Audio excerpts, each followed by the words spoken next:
আসসালামু আলাইকুম। অনেক মানুষ আছে প্রতিদিন দোকানে গিয়ে প্রেশার মাপেন।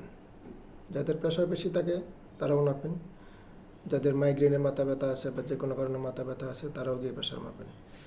আপনার প্রেশার ডাউন কম আছে কি না আপনি কীভাবে বুঝবেন? কিছু নমুনা আছে, যদি আপনি এগুলা বুঝেন তাহলে আপনি বুঝবেন যে আপনার প্রেশারটা কমে গেছে, মানে নিচে নেমে গেছে, যতটুকু থাকার কথা তার চেয়ে নিচে নেমে গেছে।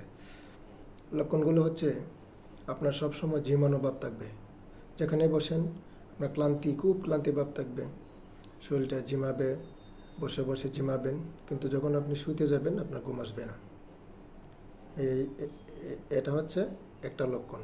আরেকটা লক্ষণ হচ্ছে আপনার বসা থেকে যদি উঠেন দেখবেন আপনার মাথা ঘুরবে, চোখে শস্যফুল দেখবেন। দ্বিতীয়টা। 3 নম্বর হচ্ছে আপনার বমি আসতে পারে বা বমির ভাব বা পেটে মোচড় দিবে।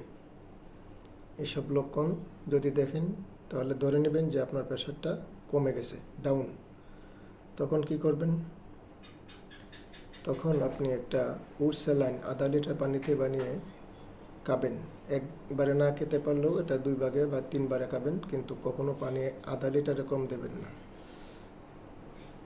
আশা করি আপনার প্রেশারটা কিছুক্ষণের মধ্যেই 1-2 ঘন্টার মধ্যেই আস্তে আস্তে আপ হয়ে যাবে। ধন্যবাদ সবাইকে।